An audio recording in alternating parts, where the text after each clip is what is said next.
Bem-vindos, telespectadores da Bola TV, a mais um espaço de entrevista no seu canal de desporto e hoje com mais um convidado muito especial. Luís Castro, treinador, 58 anos, técnico do Shakhtar Donetsk de Vila Real, hoje à distância de mais de 4.000 quilómetros em Kiev, na capital da Ucrânia.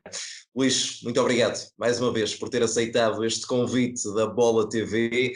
Arranco esta entrevista socorrendo-me também utilizando a sua publicação do dia 22 de abril no Instagram. Falou daquilo que lhe fazia falta, de tudo o que está relacionado com o futebol. É um mundo que o fascina e é um mundo que lhe dá energia todos os dias. A expressão saudade é a que melhor define aquilo que está a acontecer neste período de quarentena. Boa tarde. Sim, eu acho que sim. Eu acho que quando nós perdemos coisas que nos são habituais ter no dia a dia, nós ficamos com um pouco de saudade delas. E à medida que o tempo vai passando e elas não regressam, as saudades vão aumentando. E é esse sentimento que hoje tenho comigo. Muitas saudades dos jogos, muitas saudades dos treinos, muitas saudades de sentir a pressão da competição, sentir a pressão dos pontos. E isso é algo que nós temos connosco e que nós, quando perdemos, como eu lhe disse no início, sentimos muita falta. É esse o sentimento que tenho hoje. Bem, sei que o Luís é um homem que gosta de lidar com emoções, de liderar também a partir do coração, numa altura em que se apela ao distanciamento social. Como é que se consegue matar as saudades? Sim, é difícil. Nós, tal como disse, e então nós portugueses que vivemos, quando falamos da palavra saudade, aqui as pessoas não a entendem. A saudade é algo que nós transportamos connosco e nós entendemos muito bem. Aliás, ela tem a maior expressão quando o fado entra pela nossa casa dentro, ela ainda ganha uma maior expressão quando tem esse contexto. E é algo que faz parte de nós. Agora nós temos de saber viver com ela, e temos que esperar um pouquinho mais de tempo que as situações que nós tínhamos voltem a aparecer. Como é que disse-me como é que eu perdi-me?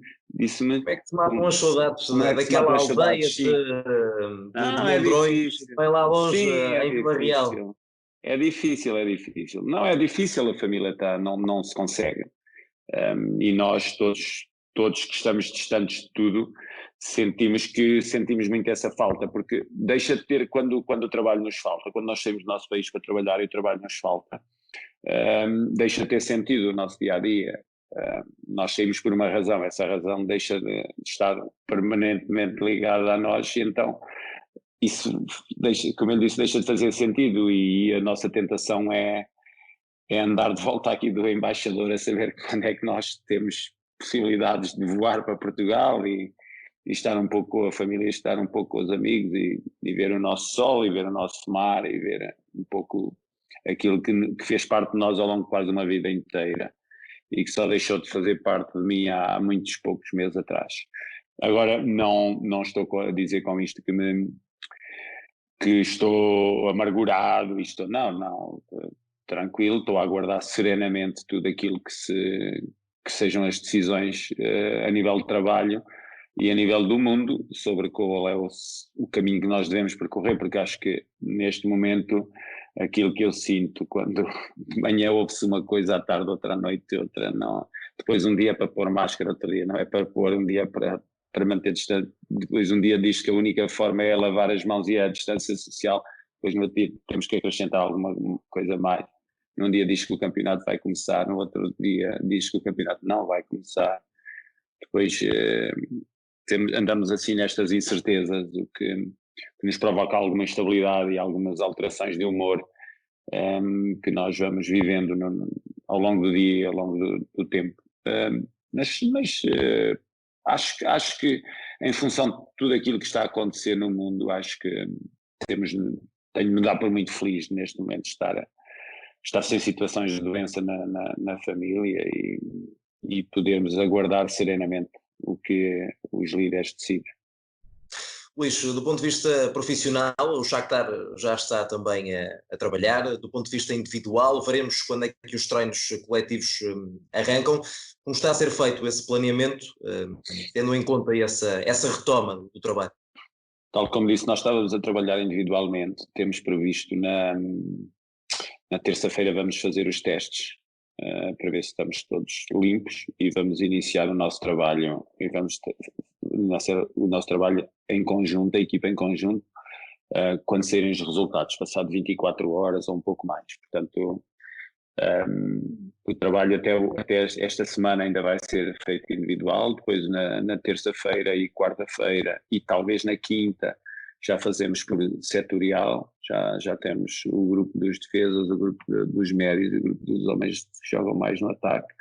Faremos um trabalho mais virado para o setorial, abandonamos o individual e após esses 3 treinos começamos a trabalhar a equipa para aquilo que se prevê seja o primeiro jogo de campeonato, dia 31 de maio. Sei que é curto, poderemos ter só 2 semanas, será uma pré-época de 2 semanas e 3 dias, por aí, mas nós também compreendemos que é uma situação excepcional e que teremos que fazer um apelo a nós mesmos para perceber qual é o melhor caminho a percorrer com a equipa para uma situação destas. Já fizemos uma pré-época, a primeira pré-época foi de 5 semanas e meia, a segunda pré-época, aquela de inverno, foi de 4 semanas e esta agora é de 2 semanas e meia. Esta teve uma paragem longa, já lá vai muito tempo que nós não treinamos, deixa-me um pouco na expectativa do que será a equipa quando encontrar o Dinamo de Kiev no dia 31 de maio, se for realmente aí que se inicia o campeonato, porque como eu lhe disse, está a haver muitas alterações de informação de forma muito repentina, mas nós temos que caminhar em função daquilo que achamos que vai acontecer, em função daquilo que nos dizem. Então é assim que estamos a preparar o regresso de uma forma mais de estrutura de equipa e não a nível individual. Luís, a verdade é que o cenário para o Shakhtar é bastante positivo, são muitos os pontos de vantagem para o Dinamo de Kiev e falamos de 9 jornadas até ao final da prova. Na Liga Europa as condições são também favoráveis para chegar pelo menos aos oitavos de final. É possível transportar alguma coisa de março para agora ou terá que ser construído tudo de novo? Acabou de dizer 2 coisas, que é o que nós trazemos de março, que é os 13 pontos de avanço sobre o Dinamo e o Zorya, e a possibilidade de chegarmos não aos oitavos de final, mas aos quartos de final da Liga Europa. Exatamente, aos quartos de final. Ultrapassando o final. Ultrapassando o Wolfsburg. Isso é aquilo que nós trazemos de março. Agora, neste momento, a forma desportiva residual que se mantém durante algum período nos jogadores após o término de uma competição, ela foi perdida. Agora, é a mesma coisa quando nós lemos um livro e depois, passado uns tempos, voltamos a pegar no livro. Temos a sensação que já estivemos em contato com ele e relembramos muita coisa. Portanto, com os jogadores é igual. Eles vão voltar ao trabalho e quando eu lhes disser, eles estão a montar a 3, temos que pressionar os 3. Eles estão a montar a 2, temos que pressionar, e eles vão se lembrando da forma como nós pressionávamos rapidamente, assim como quando nós estamos com bola, o ataque, montar 3 ou montar 4, ou olhar as linhas de passe, olhar mais profundidade, tudo isso entra rapidamente. No primeiro vamos pô-los em contacto com aquilo que são os nossos princípios mais macro do jogo, logo nos momentos iniciais do regresso, que é para eles instalarem neles rapidamente tudo aquilo que é a nossa forma de pensar o jogo. E instalado isso, depois as coisas já decorrem melhor no lado mais micro do treino. Não é eu dizer-lhe que é uma situação ideal, esta não é, mas também penso que a inteligência que os nossos jogadores têm, do entendimento e da forma de pensar deles do jogo, e que é uniforme e é transversal à equipa, não vai criar grandes dificuldades em se instalar isso na primeira semana de trabalho. O problema é aquilo que temos falado ao longo de toda a entrevista. O problema é aguentarmos os 90 minutos ao mesmo nível. Se durante o jogo houver problemas a nível daquilo que é a exigência para ultrapassar alguns constrangimentos que apareçam, há um grande desgaste desse momento porque não estamos habituados a ultrapassá-los por deixarmos de competir. Isso vai fazer com que a exigência mental deles tenha que ser muito, muito, muito forte, e eles podem não estar com essa capacidade instalada neles. Tem que decorrer algumas jornadas para se voltar a instalar.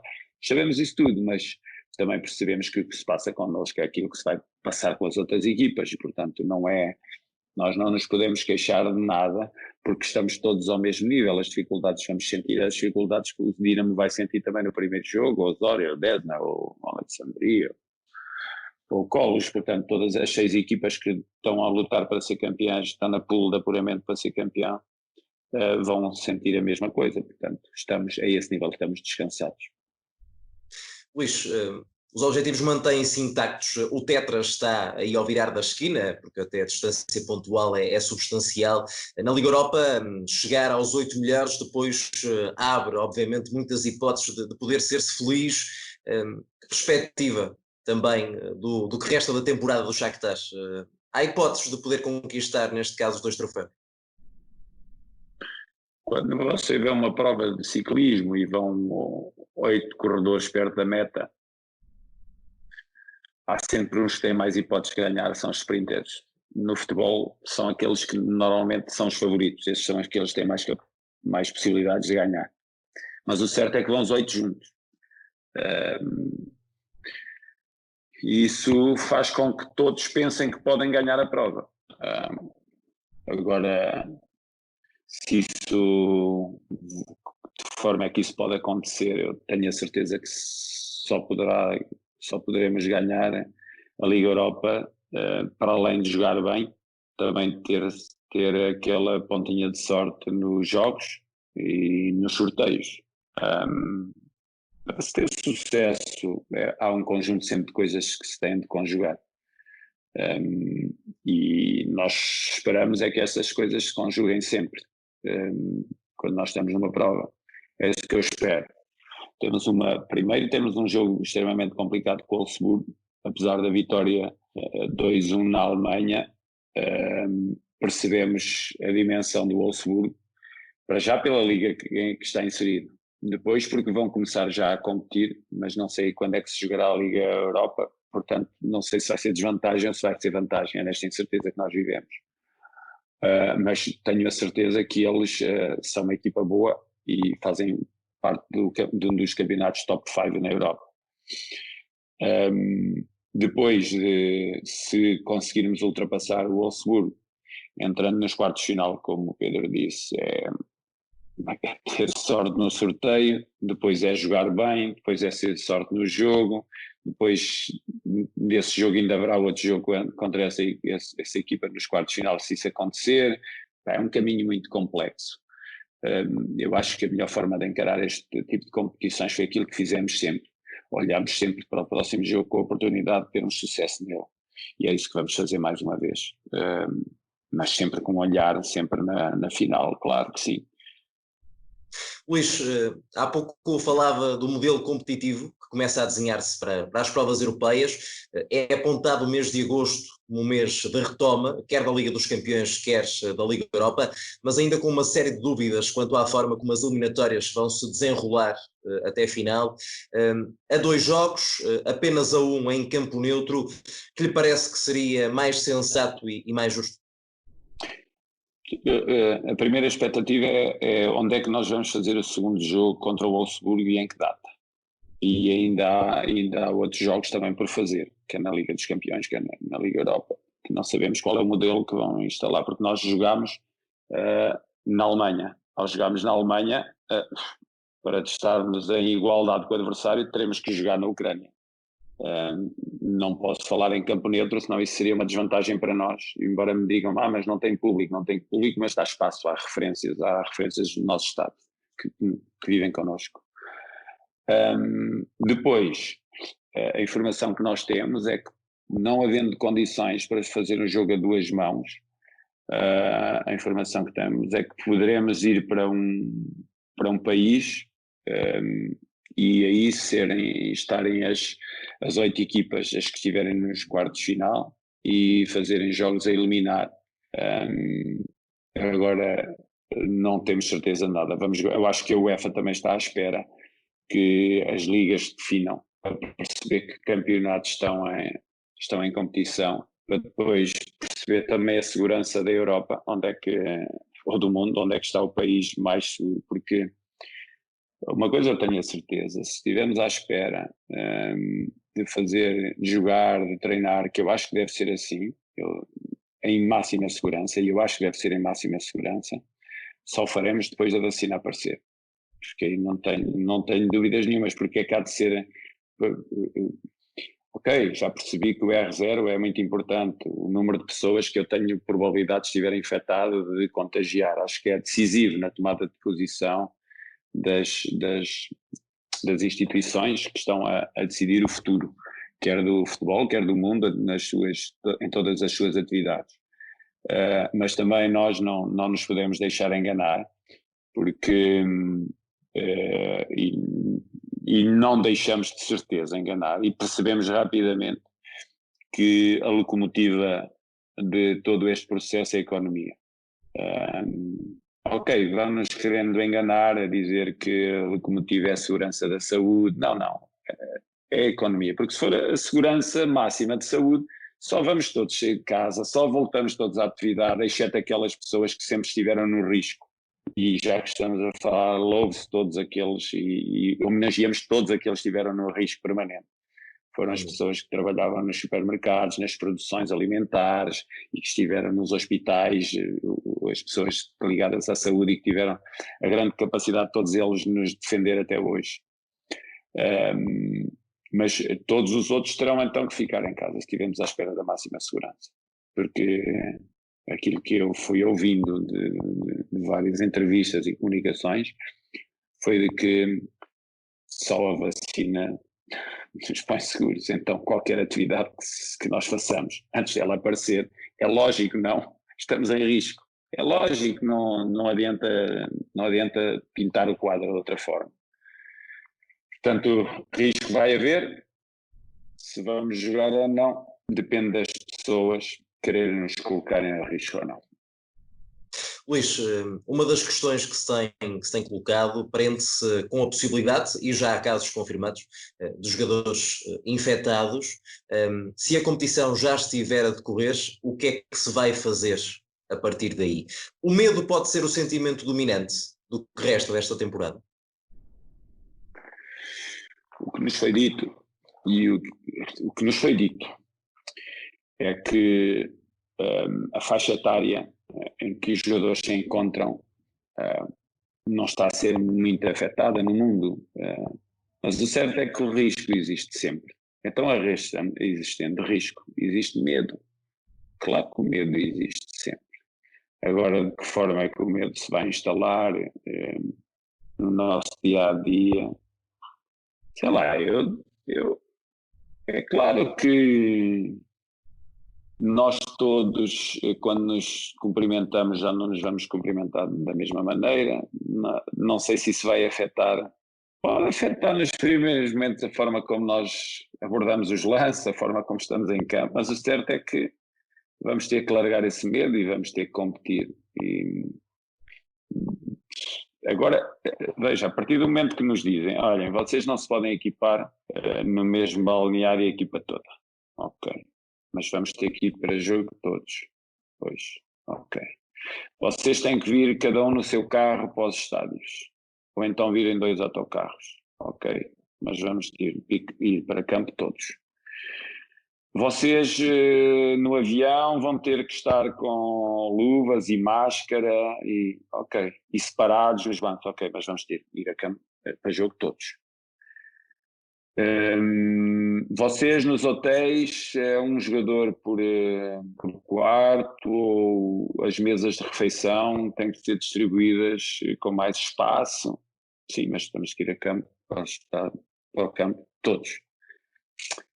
Eu sei que todas estas atitudes que falámos agora, há algumas que eu não descrevi todas, um sol de cada vez no chuveiro, pronto, várias coisas que vão ser instaladas. Eu sei que tudo isto é para diminuir os riscos, mas vai haver um momento de risco, que é o jogo. Temos de estar a proteger todos de contacto, mas vamos chegar ali, vamos estar. É isso que nos deixa, todo este ambiente que se vive antes do jogo, pode nos transmitir claramente, e transmite muitos constrangimentos. Para eu dizer que o jogo pode não ser igual. Ele já não é igual porque não tem assistência. E ele não vai ser igual por causa de tudo isto. Mas também sei que tudo só voltará à normalidade quando for a vacina. Escusamos de estar aqui a colocar cenários diferentes, que vamos isto e agora vem um antiviral e vem não sei o quê, vem medicamento. Não, só a vacina vai. Eu, pelo menos, falo por mim daquilo que sinto hoje. Só a vacina vai colocar as pessoas tranquilas em todas as suas atividades, não só no futebol. Acha que os jogadores vão estar com receio do contacto, o próprio árbitro? Que comportamentos é que vamos ter no relevado? Pedro está-me a pôr a questão para eu dizer que sim. E ok, por tudo aquilo que eu disse até agora, tenho que dizer que sim, se tem receio, o árbitro tem receio, o Pedro tem receio de sair pôr a mão a uma maçaneta numa porta e depois seguir para o seu carro, tem receio. Se tem receio, o jogador não terá receio de pôr a mão na cara, num lance, pôr a mão na cara e depois esfregar o olho, ou de estar a falar e dizem que a atividade desportiva tem que ser a 5 metros. Como é que se vai jogar? Futebol, um a correr e o outro tem que estar a 5 metros. É impossível, amigo.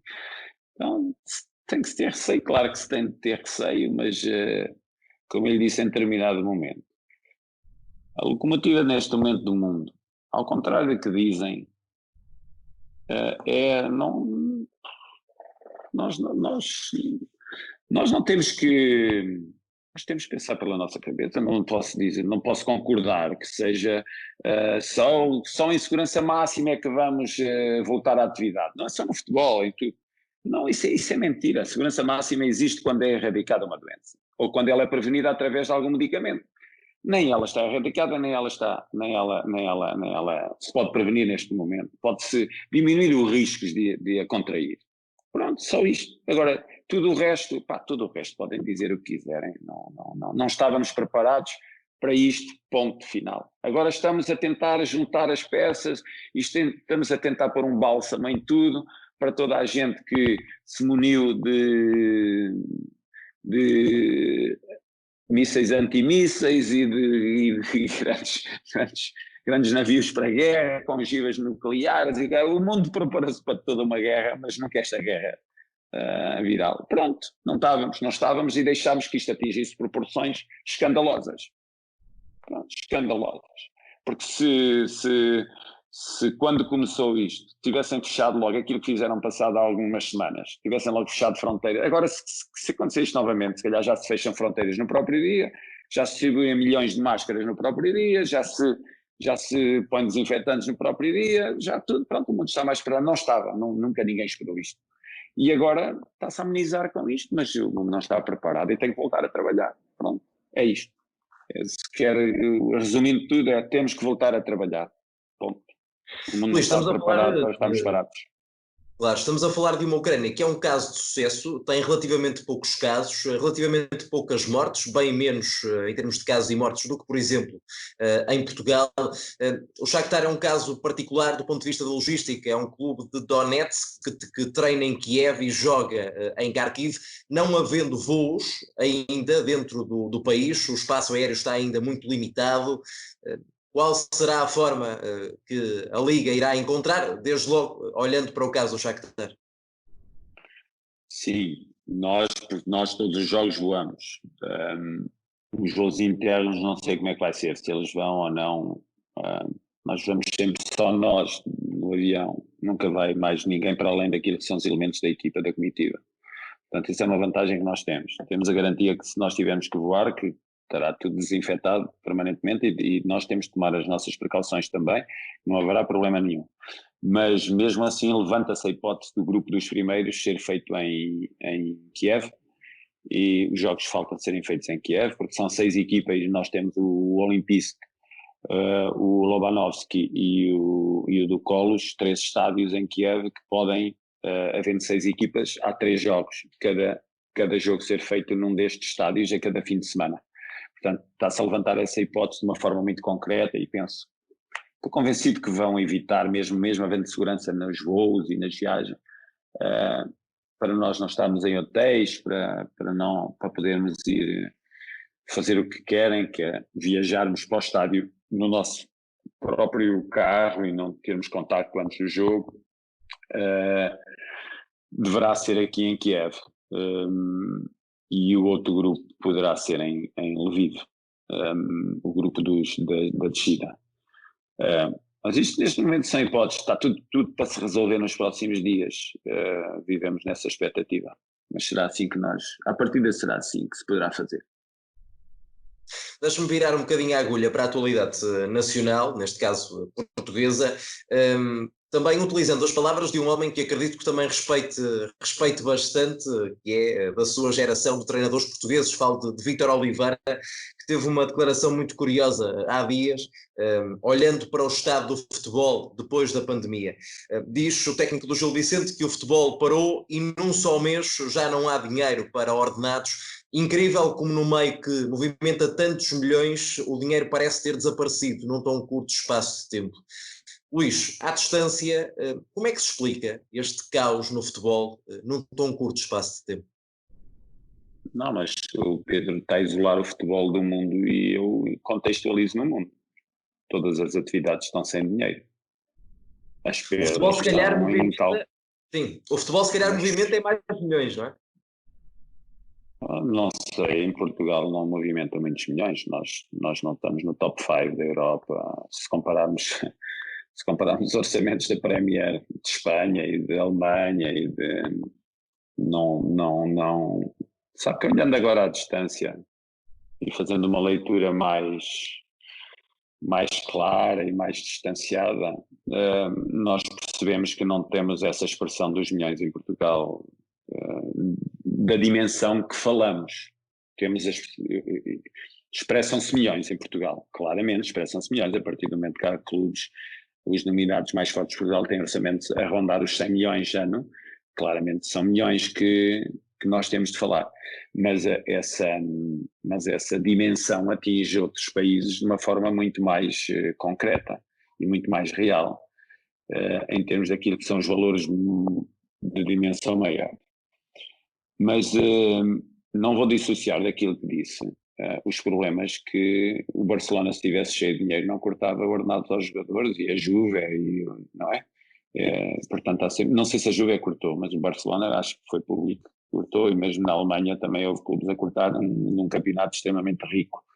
Portanto, os problemas financeiros atingiram todos os países e nós não vamos querer que Portugal não fosse atingido. A partir do momento que não há, veja, é a surpresa das pessoas que os clubes estavam sempre deficitários, não apresentam, mas que clubes é que apresentam contas muito positivas? Muito poucos, não é? A gestão anda sempre muito no limite.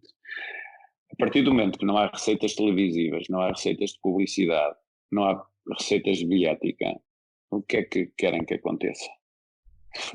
Claro que os clubes entram em dificuldade. Se o Pedro, se não lhe pagar em 2 ou 3 meses, não entra em dificuldade. As famílias, se não receberem um mês, se os 2 elementos da família não receberem durante o mês, não entram em dificuldade. Claro que nós instalamos a nossa vida para um rendimento. Se esse rendimento deixa de existir, há dificuldade. Mas claro que os clubes também entram em dificuldade. Agora que... Mas o futebol demonstrou aqui uma fragilidade que é, mas sempre a teve. é alarmante. Mas sempre a teve. É alarmante. É alarmante. Eu acho que a maior fragilidade que demonstra foi o mundo, não é o futebol. Mas o planeta mostra uma fragilidade tal e o futebol tem que estar à margem desta fragilidade. É uma boia do oceano, quer dizer, tudo afunda e o futebol fica em cima. Não, o futebol vai também. O futebol pertence à sociedade, está inserido numa sociedade, uma sociedade que está em dificuldades. O que esta epidemia veio trazer não veio mostrar a fragilidade do futebol. O que esta epidemia veio mostrar foi a fragilidade da condição humana. E sempre se disse, porque sempre se disse que a condição humana era de erro e de fragilidade. E isto ficou bem evidente com a pandemia. Agora, queremos. É outra coisa. Nós que estamos no futebol gostaríamos de passar à margem de tudo isto. Isso é impossível. Então, o planeta a arder e nós estamos num paraíso, num oásis. Não existe. Não é com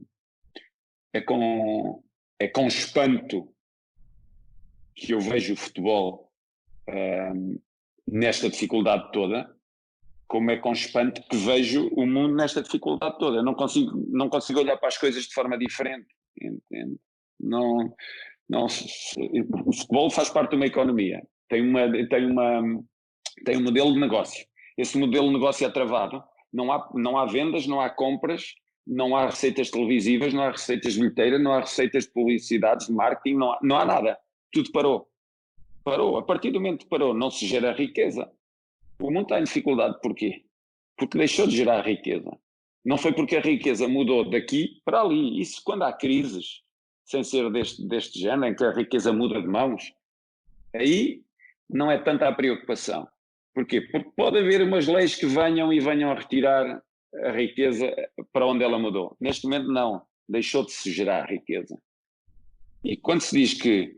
Porque quando nós ouvimos uma notícia que podem 280 milhões de pessoas que estão a risco de ter fome após esta pandemia, mas se isto acontece, queriam que o futebol passasse à margem disto? Não passa. Não passa e vai ser muito difícil a recuperação do futebol, das famílias, dos empregos, da riqueza perdida. Chegou um momento muito, muito, muito difícil para os líderes, muito difícil, em que eles têm de ter uma capacidade de influência muito grande para nos gerar novamente, quando digo para nos gerar a nós, população mundial, para nos gerar novamente confiança e dinâmicas motivacionais. O mundo precisa urgentemente destes líderes e dessas pessoas que a uma só voz digam a toda a humanidade que é preciso ir por aqui ou por ali. Porque aquilo que se passou nos últimos meses, por aquilo que eu fui ouvindo e fui pensando, atira-nos decididamente para muitos problemas no futuro, nos próximos tempos. Luís, já temos menos de 10 minutos, ainda há aqui 2, 3 questões que gostaria de lhe fazer. A primeira tem que ver com a própria competitividade das equipas portuguesas na Europa, e o Luís sabe também melhor porque o Shakhtar defrontou o Benfica esta temporada na Liga Europa. Olhando para esta perda de receitas e para um país como é Portugal, tão exposto do ponto de vista benéfico e também mais negativo às economias externas, como é que vai ficar a competitividade das equipas portuguesas na Europa do futebol? A competitividade, eu acho que, como vai haver perda em todos os campeonatos, eu acho que ela poderá não ser tão diferente daquilo que é hoje. Agora, vamos notar as equipas portuguesas a continuarem a ter, talvez aí a terem uma bipolarização muito grande no campeonato, o que não agrada nada à evolução do próprio campeonato. Eu acho que as equipas mais fortes irão continuar fortes, não tão fortes para abordarem uma Europa com a vontade de poder chegar a umas finais, mas irão continuar a marcar presença forte na Europa até um determinado nível, penso eu. Agora em Portugal acho que as coisas se vão equilibrar muito. Acho que há equipas de menor dimensão que vão ter muita dificuldade, porque muitos estrangeiros que estão a jogar em Portugal vão ter, penso eu, que regressar aos seus países de origem, porque Portugal deixou de ter capacidade financeira para recompensar a saída de países de estrangeiros para virem jogar no nosso país. E aí vão ter que deitar mão às formações, aos jogadores mais jovens, e aquilo que hoje poderá ser um problema porque não estávamos preparados para isto, pode no futuro ser uma mais-valia.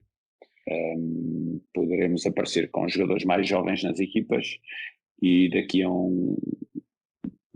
poucos anos estarmos a ter a retoma desse investimento que foi feito por necessidade nesses jogadores mais jovens. Os grandes acho que se vão manter na mesma, vão ter a capacidade de se reerguer porque têm uma massa social por trás e têm aí uma imagem que se vende de forma mais fácil. Agora os outros acho que vão ter muitas dificuldades. Eu, se fosse dirigente dos clubes de menor dimensão, eu estava muito preocupado com o meu futuro. Assim como as equipas grandes devem estar, e assim como o presidente do Shakhtar está, assim como o treinador do Shakhtar, estou preocupado. Estamos todos muito preocupados. Acho que a preocupação é transversal. Mas está-me a falar do campeonato português, eu tenho a minha análise ao campeonato português, muito à distância, e peço desculpa se estou errando na minha análise e não tenho os dados concretos para poder fazer uma análise muito fiável, mas estou só a dar o meu parecer. Luís, duas questões finais. A primeira prende-se com uma frase forte de Fernando Gomes, presidente da FPF, num artigo de opinião publicado há dias nos jornais desportivos, presente também nas páginas do jornal A Bola. Dizia Fernando Gomes que esta pandemia mostrou que as pessoas podem viver sem futebol, conseguem viver sem futebol.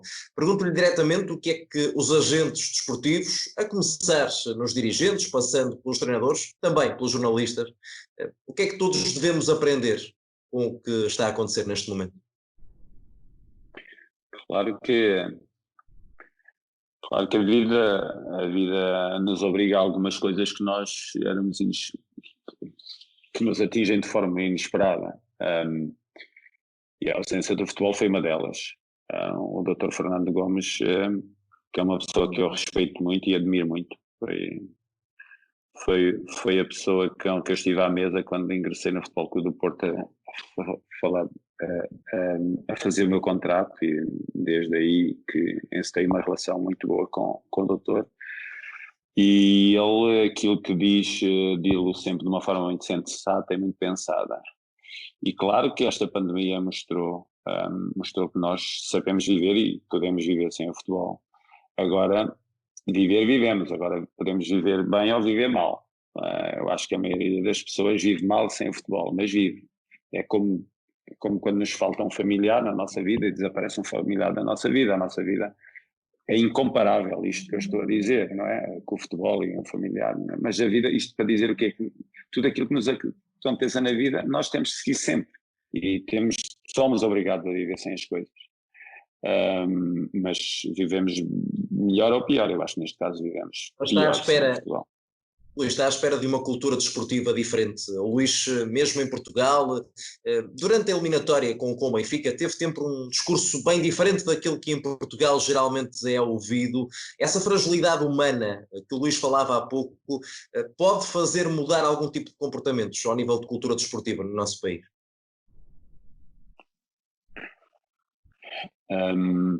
Eu acho que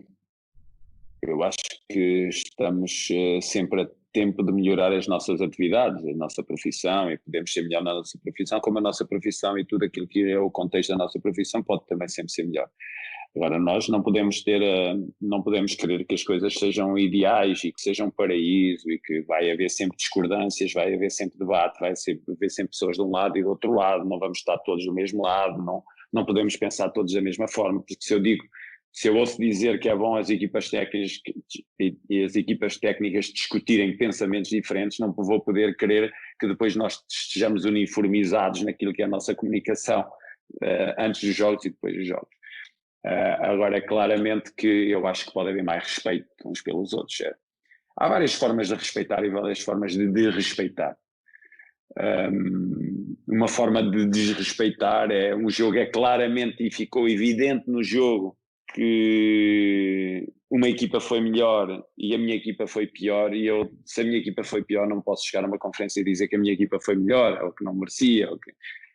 Acho que essa verdade pode evitar depois muitas análises, porque a partir do momento que se eu chegar a uma conferência e mereci perder o jogo e digo que o mereci ganhar, claramente todas as pessoas que são adeptas do meu clube vão dizer que nós merecemos, ou a maioria vai dizer que nós merecemos ganhar, porque eu disse que merecíamos ganhar.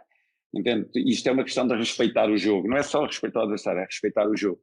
E depois andamos constantemente a dizer que somos os melhores e que é uma forma também de desrespeitar os outros. Mesmo aqueles que sintam que são os melhores, acho que uma forma de nós estarmos, acho que é melhor deixarmos que os outros digam que somos melhores, ou que os nossos jogos e a nossa equipa diga que somos realmente melhores, porque isso, termos a consciência de que não estamos todos ao mesmo nível, porque também não temos as equipas ao mesmo nível, e se temos a melhor, devemos ter ainda mais respeito pela profissão que estamos a desenvolver, porque há outros que não estão com as nossas capacidades. E tudo isto para lhe dizer o quê? É constatarmos a realidade e vermos a realidade e sermos verdadeiros na realidade, e para com essa realidade que os nossos olhos veem com aquilo que sentimos. Eu acho que isso iria evitar muita discussão e muita... Porque o que eu sinto muitas vezes, é que às vezes nós estamos a ver todos a mesma coisa e estamos todos a ter o mesmo pensamento. Só o que dizemos é que não é igual. Mas estamos todos a perceber. Passa um lance, há um penalti evidente, é evidente que é penalti. Mas se for contra o meu clube, eu vou dizer que não é penalti porque eu estou a defender o meu clube. Eu acho que não é a melhor forma de defender o clube. É que está toda a gente. Nós vemos um jogo, vemos que uma equipa foi claramente superior à outra e vamos para uma televisão dizer que não, a minha equipa esteve ao mesmo nível, tivemos foi azar. Epá, não estamos a servir da melhor forma, nem estamos a informar da melhor forma, e pronto, e anda tudo à volta disto. É nós dizermos aquilo que não vemos. E muitas vezes dizemos o que não vemos, para tentar influenciar, para nos tentar defender. Eu acho que o que tem de nos defender é a nossa... Eu acho que muito mais que falarmos, muito mais importante falarmos é o fazer, é aquilo que nós fazemos, é mais importante. Devemos estar inclusive eu devia estar às vezes um bocado mais calado e fazer, mas agora pouco se pode fazer, por isso é que estou a falar mais. Luís, em 30 segundos, uma mensagem final para os portugueses e em especial para aquela aldeia de Mondrões que o viu nascer há 58 anos.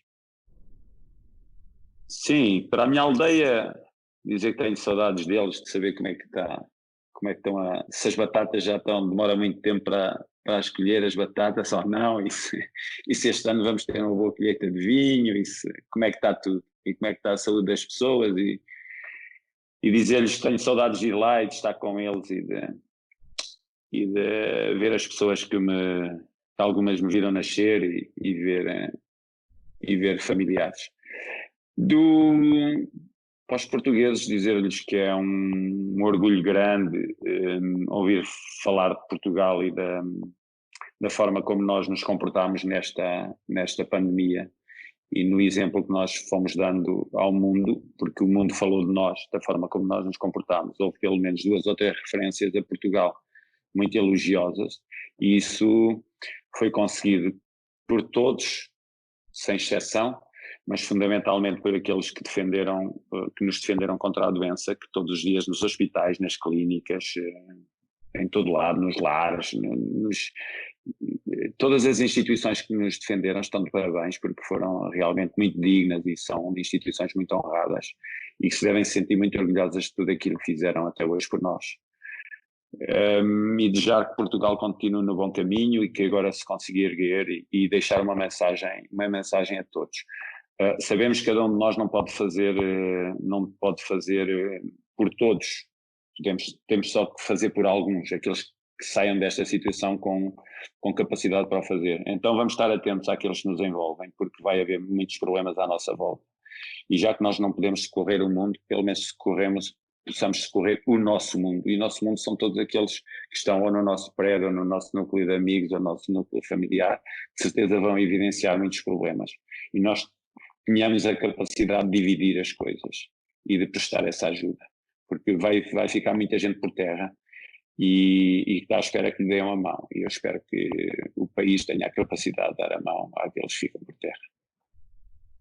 Que assim seja também, Luís. Muito obrigado pela sua presença neste espaço, nesta entrevista. Tudo bom, não só para si, mas também, obviamente, para o Shakhtar, que tudo corra bem, que possa ser alcançado esse tetra e, quem sabe, também essa Liga Europa, que o Shakhtar já conquistou uma vez em 2009. Talvez 2020 possa ser ano de glória novamente para o Shakhtar, e que bom seria, porque teríamos um português como o homem do leme dessa conquista. Obrigado, Luís, mais uma vez, e também a si, telespectadores da Bola TV, a promessa de nos próximos dias continuarmos a trazer protagonistas do desporto nacional e internacional à antena. Fique bem, fique na companhia da Bola TV. Obrigado, foi um prazer.